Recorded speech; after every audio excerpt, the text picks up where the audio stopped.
Olá, bom dia, a paz do Senhor para todos. Eu quero deixar uma palavra de Deus para a nossa meditação na manhã desse dia de hoje, né? É no livro de Segundas Reis, no seu capítulo 7, do verso 1 ao verso 2, né? É uma reflexão a qual é de uma profecia que Eliseu ele vai dizer, né, entregar, que amanhã, aquele mesmo horário, ou mais ou menos, né? Haveria em Samaria um alqueire de flor de farinha pelo Cícero, ou dois alqueiros de trigo, né? Pelo Cícero. E a palavra vai dizer que o capitão do rei, né? Em cujo braço o rei descansava, ele vai dizer que ainda que se Deus abrisse janelas nos céus, aquele milagre, né, não aconteceria, não teria a possibilidade de acontecer. E vemos que Eliseu ele foi praticamente um profeta, né, ousado, digamos assim, porque ele vai dizer para aquele capitão que ele veria com os teus olhos, né, aquele milagre acontecer, porém ele veria, mas não comeria, né, porque ele ia morrer. E a palavra vai dizer que havia ali 4 leprosos, né, ali em Samaria, né, na porta da cidade de Samaria. E aqueles leprosos tiveram ali uma inspiração, tomaram uma atitude, né? Eles disseram que eles estavam ali na porta daquela cidade, né?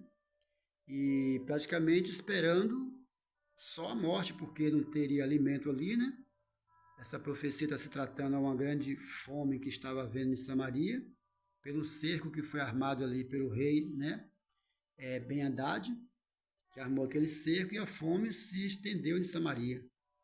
E ali, então, aqueles leprosos estavam ali naquela porta da cidade, só esperando praticamente o momento deles morrerem, porque não tinha alimentos.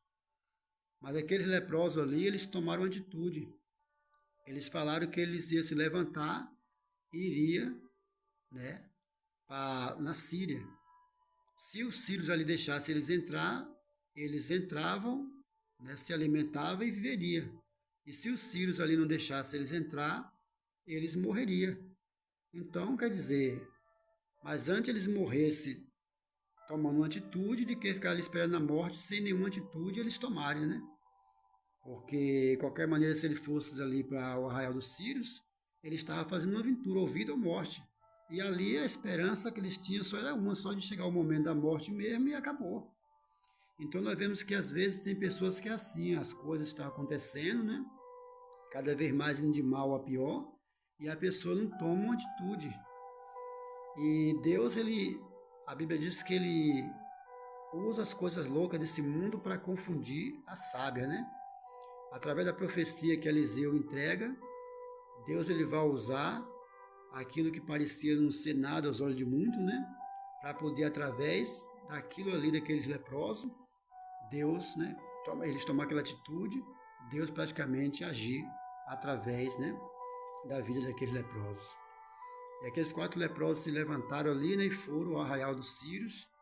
E através daqueles leprosos ali que entraram no arraial dos Sírios, Deus fez com que os sírios vê ruído com, né, de muitos cavalos, né, muitos cavaleiros, e muitos, né, carros, e com um som de um grande exército.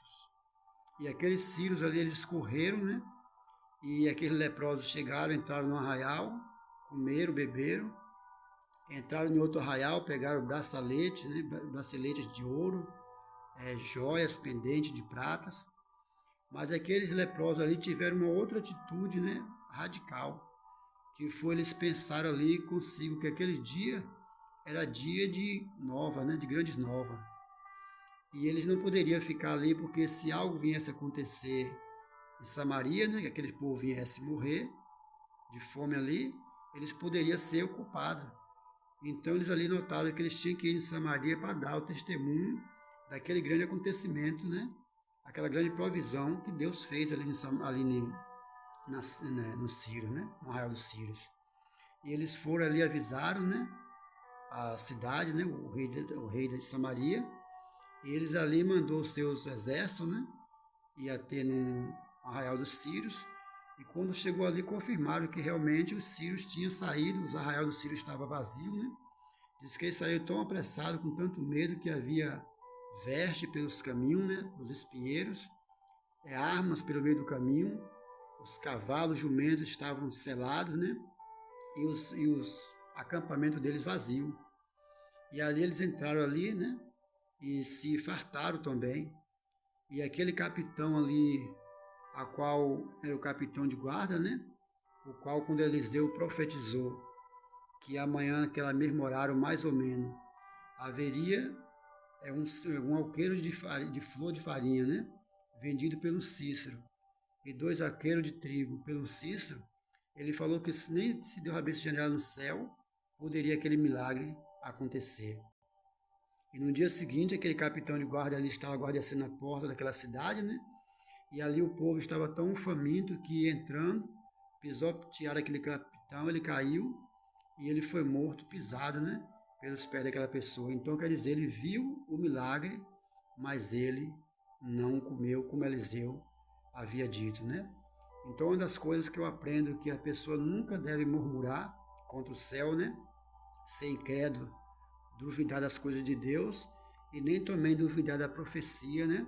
Dos profetas de Deus, a qual Deus usa na terra para profetizar. Sabemos também que existe, né? Os profetas que Deus usa, e existe também muitos falsos profetas. Então, para isso, nós temos que ter o dom do discernimento. Mas tem muitas pessoas que ele não tem um dom de discernimento e saem murmurando, né? Das coisas de Deus e falando mal de todos os profetas, de todas as profecias que houve. Mas Deus, ele ainda usa pessoa na face da terra. Toda vez que eu leio essa palavra, né? Vem ao meu coração algo que aconteceu. Isso foi mais ou menos pelo ano de 2018, eu creio, né? 2019, por aí. Eu não notei o tempo, mas foi mais ou menos por essa meta aí. Uma missionária por nome Mariadna, ali no interior da Bahia, né, em Santa Luzia, ela teve uma visão em sonhos. E a visão que ela teve, ela contou essa visão na igreja. Eu estava no culto nesse dia e eu assisti ela contando essa visão que Deus deu a ela, uma visão em sonho, que ela passava pela rua da cidade, né? E disse que as cidades ela estava tão com tanta as vitrines, né? Das lojas, aquelas janelas que é de blindex. Diz que achei que estava tudo branco, acho que estava de neve, de tanta frieza que estava na cidade. A frieza era tanta que diz que as vitrines estavam tudo de neve, que ninguém conseguia enxergar os vidros de tanta neve que tinha. E ela entrava em uma loja para comprar uma roupa, um agasalho, para poder se aquecer, por modo da frieza que era demais. E quanto mais ela olhava aquelas roupas, ela queria comprar roupa mais púrpura ainda para poder se aquecer, porque a frieza era muito grande. E ali ela contando aquela visão, ela disse que o que ela acharia é que Deus ia estar mandando algum mal sobre a terra, né? Grande, o contraste ia acontecer e as pessoas, né, iam passar por algo muito difícil. Os dias se passaram, 3 dias depois, o Senhor me deu uma visão que eu passava pela cidade, poderia contemplar essa mesma Mariadna, a qual contou a visão que Deus tinha dado a ela, e Deus me fazia entender que a visão que ela teve foi real. Realmente ela teve aquela visão e Deus estava despertando algo através daquela visão, só que ela não teve o dom para interpretar, né? Não teve o dom do discernimento, porque ela falou que ali ia ser o mal que Deus ia mandar sobre a terra, mas o Senhor, porém, me fazia entender naquela visão, no discernimento que Deus me dava, é que a forma que ela via aqueles blindex, né? Aquelas portas de neve, né? De tanta frieza, que realmente era uma frieza mesmo que está vindo, aonde muitas pessoas chamam de frente fria, né? Outros chamam de... A frente fria é tão grande quando acontece essas frentes frias, que muitos chamam de engeado também, porque às vezes prejudica muito as lavouras, quando estão no tempo da lavoura estar produzindo, né? E às vezes na produção da lavoura prejudica muito a lavoura, né? Tem muita perca. Então a ionosfera do tempo, né? O aquecimento global ia dar uma baixada, né? e havia uma frente fria muito grande, havia muita frieza, e só que o Senhor me fez entender mais ainda que no meio daquela frente fria, daquela frieza que o Senhor estava me revelando, disse que ia haver um fenômeno, né? Um fenômeno da parte de Deus. Que muitas pessoas veem Deus está dando sinais, né? Está realizando algum prodígio, e tem pessoas que estão tão desapego que não está dando êxito para as coisas de Deus. E ali aquele sinal que Deus ia mandar era através daquela frente fria ia vir também um meteoróide, né? Uma chuva de meteoróide. E aquilo ia acontecer, e aquela chuva de meteoróide como se fosse um fenômeno que ia estar acontecendo na Terra. E ali eu me lembro que eu contei essa visão em um local que tinha um sobrinho meu, né? Que é filho da minha irmã. Ele chama-se Rafael. Ele estava num dia que eu contei a visão e tinha mais algumas pessoas, quando eu passei a introdução, né? A interpretação dessa visão para as pessoas. E mais ou menos passados uns 3, 4 dias, esse sobrinho meu veio me falar que ele tinha tido uma visão e sonho, que ele viu uma chuva caindo e muitas pessoas saíram na porta da casa e colocavam o rosto para cima, para o céu, né? E aquela chuva caía, os olhos da pessoa enchiam de água. E as pessoas colocavam a mão, passavam a mão nos olhos, né? Enxugando aquelas águas que estavam dentro dos olhos das pessoas. E aí eu falei para ele que aquela visão que Deus deu para ele ainda estava ligado à mesma visão que a Mariana tinha sonhado, né? E que Deus me deu a visão também. E o Senhor me deu a interpretação. E quando eu contei o sonho que passei a interpretação, as pessoas ali, entre aquelas que ouviu, quando eu saí ali, teve alguém que com certeza murmurou, duvidou, né? Que tem pessoas que é que nem Tomé, ele não crê nas coisas de Deus, são murmuradores, né? Tomé, quando Jesus apareceu para os discípulos, que ele não estava juntamente com os discípulos, quando o discípulo falou, ele falou que não cria, né? Ele só creava se ele visse, e mesmo assim, ele colocasse o dedo na marca dos pregos e da lança. E quando Jesus apareceu para ele, né? Mandou que ele colocasse a mão no lugar dos pregos e dos cravos. E falou, Tomé, seja crente e não incrédulo, né? Então a incredulidade, às vezes, ela impede muito o ser humano receber algo da parte de Deus, como foi o caso desse capitão, né? E ali eu falei para esse sobrinho meu, Rafael, essa visão que você teve dessa chuva caindo, é as pessoas que duvidam do sinal de Deus, e Deus está confirmando que essa chuva de meteoróide não vai acontecer, e muitos olhos vão ver. Então esses olhos que estão enxugando as águas que estão caindo nos olhos, são as pessoas incrédulas que duvidam e vão ter que ver esse fenômeno da parte de Deus. E para a glória de Deus, né? Não demorou muitos dias, esse fenômeno aconteceu dessa chuva de meteoróide.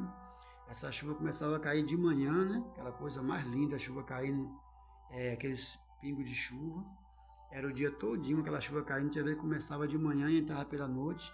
Eu me lembro que na porta da casa da minha mãe, na biqueira, a chuva caía, né? Que a chuva pesada, ela cai, mas ela não encharca muito a terra. Ela cai e vai embora. A terra quase não encharca, mas a chuva que ela cai continuamente, ela encharca a terra. Ali a terra encharcou tanto que na biqueira da casa fez tipo como se fosse uma cacimbazinha, um poço. Aquela água alvinha parecia água de cisterna. Então esse fenômeno aconteceu e isso foi assim, foi mais um milagre, né? Que marcou muito a minha história. Porque tem muitas pessoas que às vezes Deus até dá os sonhos revelados. Nem todos os sonhos são de Deus, mas tem sonhos que realmente eles são revelados e é de Deus. Mas nem todas as pessoas que às vezes sonham têm o dom de interpretar o sonho, como foi o caso de José, né? José sonhava, ou as pessoas sonhavam, e José, além de ser um sonhador, ele interpretava o seu sonho e o sonho dos demais que contava para ele, ele interpretava, e assim como Deus dava a interpretação para José, acontecia, né? Então nós nunca podemos duvidar das visões que Deus dá, das revelações que Deus passa através, né, de um homem, de uma mulher de Deus. E às vezes nem de tudo nós devemos criticar. Temos que pedir o dom do discernimento, né? Buscar o dom da interpretação para saber realmente o que é Deus e o que não é, para a gente não acabar pagando o preço, né? Então que nós não viemos murmurar, que nós não viemos tá julgando as pessoas, né? E que Deus possa abençoar cada um que me assistir através dessa mensagem e que Deus possa, né, retribuir de forma gloriosa com todos aqueles que ouvir, que deixar um comentário, quem sabe que sentir no coração de compartilhar, quer ajudar esse canal a crescer, né? E tenho certeza que o meu trabalho é um trabalho aqui feito somente para, né, feito que seja para honra, né? E para a glória de Deus e para ajudar a muitas pessoas, aqueles que creem, né? Então, o pastor Crispim aqui falando, e eu desejo para cada um um excelente dia, em nome de Jesus.